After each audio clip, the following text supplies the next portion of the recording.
No. Sige, una na ako. May ano na ulit. Ay, pagod. New update na naman. Para yung mga nagtatanong, kasi marami ang nagko-comment pa rin hanggang ngayon eh. Hindi ko pa maintindihan yung mga kababayan natin. Sa kabila ng mga paalala ko, marami pa rin ang gustong makapasok dito. Ilang beses ko nang in-explain sa inyo, pero hindi ko naman kayo masisisi. Kasi nga marami dun sa mga kababayan natin dito, ang ilang buwan na wala pa rin trabaho. Tapos yung iba, mga naka-open work permit, na may nagko-comment pa na PR daw sila, na gusto daw nila ditong makapasok. Sa kabila ng mga paalala ko, wala daw silang pakialam, kakayanin daw nila. Doon naman sa mga nasa Pilipinas na mga nagko-comment, "Sir, ako na lang ipasok mo, hindi ka mapapahiya sa akin." Diyos ko. Yung mga nandito na nga po sa Inside Canada, hindi nagkaigi, hindi tumagal eh. Tapos ito, yung latest update natin ngayon. Yung bago namin dito na Guatemala, ito, kakausap ko lang ngayon. May plano na ring umalis. So ngayon, magto 2 weeks pa lang siya. Sabi ko nga kay Bay nung una, pustahan tayo. Nagpupustahan kami kung gaano katatagal. Sabi ni Bay, 1 buwan. Sabi ko baka hindi umabot na 1 buwan, pero mukhang mananalo pa ako na hindi na naman tatagal. Kasi nga, unti-unti niya natutuklasan yung sistema. Nagsasabi kasi siya sa akin eh, mamaya explain ko sa inyo yung mga sunod-sunod na umalis na hindi tumagal, kung ano yung mga dahilan nila bakit hindi sila tumagal. And then ngayon, sabi sa akin itong Guatemala, masyado daw maraming boss dito, maraming sinusunod, maraming amo. Sabi niya sa akin ganun. And then alam mo yung nababad trip na siya sa mga nangyayari dahil nabibisit na siya sa mga utos ng utos na hindi naman mga amo, mga nakikialam doon sa trabaho. Kaya alam niyo yung lagi siyang wala sa sarili, lagi siyang tulala, and minsan alam niyo yung tinuro mo na maya limot na naman. Brad! Oh, busy ka. Busy ka, Brad? Busy ka? Ay, oo nga pala, last day mo nga pala ngayon. Sana all, bakasyon. 1 week ba? Ay siya, sige na, ingat ka. Oh, see you na lang next week. Oo nga, kaya pala nagmamadali ka. Sige. Magbabakasyon pa sa Herbert, 1 week. So, kulang na naman kami sa tao. Tapos, nung minsan, pina-duty ni Bay, yung anak niya dito. 4 hours lang. Hindi na pumasok ngayon Lunes, Martes. Hindi na siya nagparamdam. Sabi nga kay Bay, pagod daw pala. Pinaranas na kagad ni Bay para at least kahit paano alam kung paano kitain ng pera. So ngayon, isi-share ko sa inyo kung bakit yung mga pumapasok dito hindi tumatagal. Iisa-isahin ko sa inyo. Start tayo na wag na nating isama yung mga ipinasok ko. Kasi there's a reason why hindi sila tumagal. Dahil yung una, lumabas yung open work permit. So, nag-decide siya na bumalik na lang ng Alberta. So, naka 1 week lang yon. And then, after that, ang sumunod sa kanya is yung galing din na dairy farm na nabuli ng mga ganong lahi din yung kasama namin dito. So, nabuli daw siya doon, napagtulungan daw siya. So, meaning to say, ito, diretso na to. Wala nang, hindi ko na ililihim sa inyo. So, jumuti siya dito, using yung working permit niya doon, jumuti na siya dito. So, pinapasahod nila yung tao ng cheque. So, kinausap ko yung tao. Sabi ko, aware ka ba na bawal yan? Sabi ko gano'n. Kasi unang-una, working permit mo is iba, tapos nagtatrabaho ko na dito. So, sabi niya, kaya nga cheque yung pinapasahod nila, hindi ko pa, hindi ko pa maipasok sa account ko kasi bawal. Aware ka pala eh. Tapos, nung nalaman nga namin na hindi mag-o-offer dito ng LMIA, sabi ko, so anong panghahawakan mo dito, kako? What if, ilang buwan na lang ba yung working permit mo? Sabi niya sa akin, 1 year and 4 months pa. So sabi ko, 1 year and 4 months pa. So what if ma-expired na yan, tapos wala pa ring linaw na may LMIA dito, ano mangyayari sa'yo? Yun nga eh. Kaya nangyari sa kanya, nagsigurado siya. Naghanap siya ng ibang employer na makakapag-offer sa kanya ng LMIA, which is nakahanap siya dito sa Mushroom. So nakahanap siya, nag-offer ng LMIA. So tumagal naman siya dito ng 2 buwan. Pero sa 2 buwan na yon, ang daming nangyari. O isa-isahin ko sa inyo. Nung unang duty niya dito, kasi hindi siya sa amin dumaan, hindi siya nakapagtanong sa akin, sa mga kasama kong Pilipino. Ang nangyari, nagpunta siya dito, nung time na walang makuhang tao, walang nag-a-apply, walang nagpapasa, nagpasa siya. Ngayon, ang humawak sa kanya, hinawakan kagad siya sa leeg nung Meksikano namin, si Mokong. Hinawakan siya ni Mokong nung gumagawa nga ng schedule namin, yung nagsusupervise daw kuno sa amin, which is, ang totoo, wala namang alam. Lagi nga nangyayari, puro mali yung turo. So, anong nangyari pagdating dito, yun na nagturo. Kasi ito po, backstory lang tayo. Lahat dati na dumadating dito, mapa Pilipino or mapa Meksikano, ang nagtuturo, yung mga kasama ko na mas matatagal pa dun sa nagsusupervise sa amin. Sa organize yung kilos namin. Rotation para, kumbaga, hindi yung isa lang ang nahihirapan. 2 duty sa milking parlor, yung isa magtutulak the whole week. And then next week, yung isa naman ang magtutulak, yung 2 naman sa rotary. And then next week naman, isa ang magtutulak. So palitan, lahat nakaka-experience. Yung galaw namin, organize. Kumbaga may teamwork. O ikaw ang gagawa nito, ikaw ang gagawa nito, ikaw ang gagawa nito. So madaling gawin yung trabaho. Kapag alam mo yung hindi mo iniintindi, ginawa na ba yun? Kasi alam mo, gagawin na niya yung part niya, gagawin niya yung part niya. So organize kami. Ang problema kasi dito sa amin, walang SOP. So kanya-kanya, kami na lang yung gumagawa ng teamwork para maging maayos yung trabaho. Ngayon, ito na. Yun nga, yung nakapasok dito, na naka 2 months lang, dahil nga hindi naman namin nakausap, dumiretso na kagad kay Mokong. Si Mokong ang nagturong magtulak. Ngayon, ang daming hindi na ituro, hindi naturo ang magtulak ng pakain. So dumarating kinabukasan, tambak pa yung pakain ng baka, ay magkakarga na uli ng panibago. Ang turo din sa kanya, magtulak ka lang ng baka, wag ka nang tutulong doon sa milking parlor, wag na doon kaming tutulungan. Eh kung ang partner ko that time ay si Alan o si Johans, so ang mangyayari, hindi siya natulong sa amin. Pagkatulak lang yun ng baka, tutunga nga na siya doon, aantayin na niya yung last cow, ihahatid na niya pa uwi. So parang alam mo yung nakasanayan ng napakahabang panahon ng ilang taon, biglang mababago. So sabi namin, ano yung turo niya sa'yo? Hindi naimik din sa amin, naiwas sa amin. Ngayon, hindi din namin pinapansin, hindi din namin iniimikan. Ngayon, ito na, pag may trouble siya sa likod, pre, patulong naman, may trouble kami. Siyempre, dahil yung mga kasama ko hindi natulong sa amin, ito ang sagot sa kanya. Hindi, may trouble ka sa likod, bahala ka sa buhay mo. Kasi hindi mo nga kami tinutulungan dito. Parang nagkanya-kanya kami, nagkawatak-watak. So, pinarealize namin sa kanya, kung may teamwork tayo, tutulong ka sa amin dito, kasi ang priority dito is yung milking parlor. Once na may trouble ang milking parlor, hindi mo ko pwede basta-basta itulak yung mga baka. So ang nangyari, walang pakialaman, hindi siya natulong sa amin. Sabi nga namin, kung matumbahan ka ng baka dyan sa likod, bahala ka sa buhay mo, tawagan mo yung nagturo sa'yo. Kasi ganyan yung itinuro sa'yo eh. So nagkanya-kanya kami, wala talaga sa ayos. Inamin niya sa amin unti-unti. Ang instruction pala sa kanya ni Mokong, huwag mong kakausapin yung mga Pilipinong yan. Ha? Yun ang tinuro niya sa'yo. Yun ang sabi namin, ba't ganun ang tinuro sa'yo? Tapos, wag na daw tutulong sa amin. So, parang ang pinapalabas, inilalayo yung loob ng kapwa natin Pilipino na bago dito sa amin. Kumbaga, parang mangyayari, gusto niyang hawakan sa leeg. Kasi ganito po eh, yung mga baka na dumadaan pa uwi at mga doon siya naka-assign, si Mokong. Siya yung nagbi-breed. So, ang gusto niya, yung bago, doon niya kagad ilalagay sa likod para magtulak, para mahawakan niya sa leeg. Lahat ng iuutos niya, buksan mo yung gate, saran mo yung gate, tumakbo ka doon, puntahan mo to, gawin mo to, mauutusan niya. Unlike nung kami yung magtuturo, ituturo namin yung talagang nakasanayan ng napakahabang panahon, which is organize yun, may teamwork.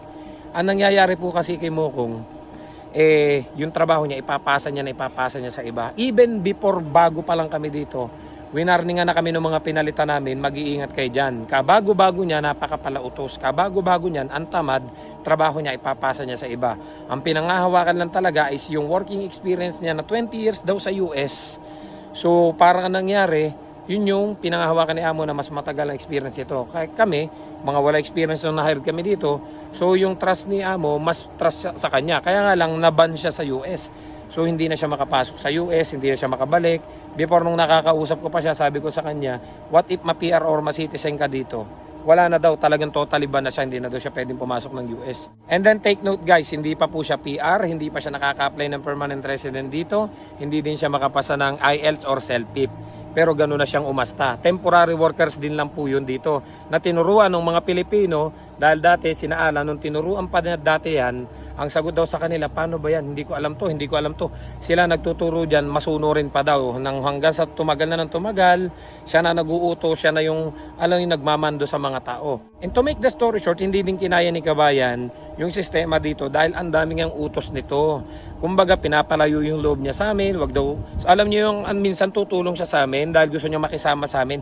Tumatago pa siya dahil sinisita daw siya ni Mokong. Sinasabihan daw siya, oh, ito yung cellphone, tatawagan ko yung amo, tinatakot daw siya. Sabi namin, ha, ginaganyan ka. Bakit ka natatakot? Natatakot daw siya kasi nga, unang-una, yung permit niyang hawak, nagtatrabaho siya dito, is illegal sa ibang employer pa. So natatakot yung tao. Kaya nangyari, umalis na lang siya, naghanap siya ng may LMIA. So alam niyo yung hinahawakan niya sa leg, pag hindi siya sinunod, tinatakot niya ng ganon. Ngayon, ito na, may mga sumunod pa, iba't ibang lahi na, kagaya nung mga, yung isa, yung Meksikano, hindi din tumagal, ang daming utos. Ang gusto kasi nila, ilalagay kagad sa likod. Instead na kagaya dati namin, na rotation. So may mga sumunod. 1 day, 2 days, 3 days, 4 days, mga hindi tumatagal. Ang ginagawa kasi ni Mokong, ginagawa niyang alila dun sa likod. Tapos, kahit hindi na, sanay na kami sa sistema dito eh. Hindi din naman nakikinig yung amo eh, siya din ang pakikinggan. So parang kami, patay mali siya na lang, antay-antay na lang, then may plano na rin kami lumayas. And then ito na nga, yung pinaka-latest na na-hire natin is itong Guatemala. Dumote lang siya ng 2 shift. Pag duty ng 2 shift, nahirapan siya, hindi na siya pumasok ng gabi. And then 2 days hindi siya nagpakita, hindi siya nagparamdam. Nakita namin siya sa Mandarin nung kumain kami nung minsan na nag-celebrate si Johans ng pagka-PR niya. So na-meet namin doon yung Guatemala, tinanong namin, ang sagot niya, sige bro, papasok uli ako bukas. So bumalik uli siya. And then ngayon, unti-unti niya nang nararanasan ang utos ni Mokong. Napakaraming utos. Alam niyo, lagi siyang inuutosan doon sa likod. Ang daming utos. Late na siya nakakauwi sa dami ng utos. So nakausap ko siya ngayon. Ang dami din niyang hinaing at plano din daw niyang umalis. At even yung ibang mga kalahi ng mga Mexican na yan, nakikisawsaw na rin na ang gusto mamanduhan din siya. Kami kasi dito, kagaya ko, hindi ako mamanduhan ni Mokong eh. Kasi alam niya pumapalag ako. Alam niyang hindi niya ako kayang hawakan sa leg. Actually, to be honest with you guys, hindi ko inimikan yan, hindi kami nag-iimikan. Ilag din sa akin yan, hindi yan makapagsalita sa akin. Nung minsan, dahil nga kulang sa tao, nakita niya itong sasakyan ko, nakaparking dito. So, nakita niya, dahil hirap sila, kasi paiyak na siya eh. Walang iba magtutulak ng baka, kundi siya, dahil kulang sa tao. So nangyari, nakita niya sa sasakyan ko dito, nagsusumbong daw kay Alan at kay Herbert. Sagot daw, na doon lang naman si Ferds, bakit hindi siya pumasok? Wala naman siyang ginagawa, nasa bahay lang. Tinatawanan ko na lang, alam niyo kung bakit. Sabi ko, anong pakialam mo? Day off ko yan, bakit pakikialaman mo? Dahil wala kayong pakialam kahit anong gawin ko, kahit maghapon ako matulog, day off ko yan. Dahil porke nahihirapan siya kasi walang ibang tao, walang kikilos, walang gagalaw, walang gagawa ng trabaho, kundi no choice siya, kundi siya yung kumilos, masisilip niya na day off ko. So wala ka nang pakialam kung enjoyin ko yung day off ko. So wala din siyang nagawa. Naglalabas doon sa mga kiloob kay Herbert at kay Alan. So sabi nga nung dalawa, anong pakialam niya? Bakit pakikialaman yung day off mo? Day off is day off. Day off ko yan. 1 week akong walang maayos sa tulog. 1 week akong walang pahinga dahil puro trabaho, 3 shift, pabalik-balik. And then masisili pa niya na yung sasakyan ko daw na dito lang. Oh, day off ko yun eh. Buti sana kung binabayaran dito yung overtime. Buti sana kung double pay kami dito. Buti sana kung yung holiday with pay dito. Eh wala na nga kami dito ng ayos sa benefits. So ini-enjoy ko na lang yung day off ko. So at marami pang hinaing. And then ito pa nga, yung isa na kababayan natin na dumating dito. Actually, gawan ko na lang to ng separate vlogs para ma-share ko sa inyo yung buong story. Na dumating dito, naghakot siya ng linggo ng gabi. Pag hakot niya ng linggo ng gabi, nangyari, kinabukasan pag duty niya, kinorsunada na kagad, nag-power trip na kagad si Mokong. Pinagtripan na kagad yung tao, nag-away na kagad yung bago. Can you imagine, dumating siya dito ng gabi, linggo ng gabi, naghakot ng gamit, tinulungan ko pa. So open work permit yung tao. Dumating yung tao dito, naghakot ng gamit, may dala ng pagkain for the whole week kasi ang plano niya, 1 week dito siya titira and then yung day off niya, uuwi siya sa pamilya niya kasi na dito yung asawa at anak niya, uuwi siya sa pamilya niya. sa New Westminster. So 2 days siya doon, pag day off niya 5 days siya dito. Yun yung plano niya. Ang kausap niya dito yung anak ni boss, hinired na siya, pinag-start na siya ng Monday. So Monday nahakot na niya lahat yung gamit niya. So dito na siya natulog nung Sunday. Kinabukasan nung Monday, alam niyo yung nangyari? First duty niya, wala pa lahat. Sabi ko kasi sa kanya, antayin na lang niya si Alan. So may hindi pagkakaunawaan, ito gagawin ko na lang ng separate vlog. So hindi pagkakaunawaan, ang nadatnan niya kagad si Mokong at siya. So nangyari, na power trip kagad siya ng tao. Nangyari, nagkasagutan sila, nag-away, sumagot din siya. Kasi alam niya yung ugali ni Mokong, na-share na namin And besides, nanonood din siya ng vlog ko. So kung ano-ano yung sinabi sa kanya, to make the story short, nagsumbong na kagad kay Amo. So syempre, bago yung tao, ang pinanigan naman ni Amo, hindi muna kinuha yung both side nung dalawa. Pinanigan kagad, ito na naman si Mokong. So alam niyo yung parang sagot, kabago-bago mo dito, ganyan na kagad yung nangyari. So yung mga susunod na araw, hindi na maganda yung kalalabasan yan. So to make the story short, first day duty niya, pinauwi na kagad. So ilalagay ko dito, ito yung vlog na, gumawa nga din ng vlog yan si Randy. Ito yung vlog na ginawa niya, naglabas siya ng hinaing. Naglabas din siya sa YouTube ng kanyang sinapit dito, ng first day duty niya na nabully nga siya. So can you imagine, first day duty niya, hindi pa siya nakaka-duty, pinair na kagad siya, pinaalis na kagad siya. Pagdating ni Alan, nangyari na yung mga nangyari, nagkasagutan na. So hindi na siya pina-duty ni Amo, pinauwi na kagad siya. So gagawin ko to ng separate vlog. I-share ko sa inyo yung buong pangyayari na nangyari. First day duty nga ni Kabayan, ang nangyari, hindi na pinatuloy, pinauwi na. So natutulog ako noon that time, kasi day off ko yun. Tulog pa ako, kinatok na ako ni Randy. Sabi niya, Ferds. Yun nga, shinare niya sa akin yung buong pangyayari. Nagkasagutan daw sila, dumating daw si Amo, pinalayas na rin daw siya. So hinakot niya nung gabi ng linggo. Monday kinabukasan, na ikarga na kagad niya dito sa sasakyan niya. Umalis na rin kagad siya. Ito, nag-usap nga kami dito. Shinare niya sa akin yung mga pangyayari. And then, inihatid ko siya dito sa sasakyan. Humingi siya ng pasensya. Sabi ko, actually bro, ako yung humingi ng pasensya sa'yo sa nangyari dito. Sabi niya, hindi, aware naman kami sa sistema dito Trinay ko lang talaga kasi gusto daw niyang maka-experience ng dairy farm. Pero ganun nga daw talaga. Sabi niya, hindi maganda yung sistema dito. And bago daw siya umalis, sinabi daw niya kay Amo, wala namang problema kung hindi mo ko tanggapin dito Pero gusto ko lang malaman mo na yung tao mo may problema kaya umaalis yung mga tao dito. Hindi tama yung sistema nyo dito. So sinabi daw niya yung kay Amo. So hindi ako nagkukulang ng paalala sa inyo. Doon sa mga nagtatanong, mga makukulit na walang sawa nagsasabi na gusto makapasok dito, sabi ko sa inyo, pumunta na lang kayo dito nang malaman nyo yung sistema. Dahil sabi ko nga sa inyo, wala kang tumatagal, lahat umaalis. Yung mga tumatagal lang dito, yung mga walang choice, walang option na makalipat, mga naka-close working permit. Pero kapag ikaw ay na-PR na dito, talagang nakakaisip ng umalis. Dahil hindi nga maganda yung sistema dito. So na-update ko lang kayo guys. Ito, yung ibang lahi nga, hindi na tatagal din, aalis na rin siya. Sinabi niya sa akin. So magkukulang na naman kami ng tao. And ako, hindi ko na lang iniintindi. Basta pasok uwi lang ako. Tsaga lang, magugulat kayo isang araw. Iba na rin na wala na rin tayo, malaya na rin tayo dito. So in-update ko lang kayo guys kasi ang dami pa rin mga nagko-comment na mga gusto makapasok dito. So sabi ko nga sa inyo, it's up to you guys, take your own risk. Kung gusto niyo makapasok dito, punta lang kayo dito, mag-apply kayo dahil lagi namang hiring. Basta mga open work permit lang at permanent resident. Dahil hindi nga kami nag-o-offer ng LMIA, especially ngayon, hindi kami makakapag-comply lalo niyan. Dahil walang tumatagal, lahat umaalis. And hindi pa rin nila ibinabalik sa tamang schedule, which is nung galing nga dito yung Service Canada, ang sabi kailangan mag-comply sila na kompleto yung tao, maayos yung schedule, may maayos na pahinga. So sa ginagawa nila sa tao, kulang na nga sa tao, inaaway pa nila, binubuli pa nila, wala talagang tatagal dito. So darating yung araw na yung mga bullying yan, yung mga masasamang ugaling yan, sila na yung duty dyan nang maranasan nila yung hirap na ginawa nila doon sa mga tao kaya umaalis at hindi tumatagal.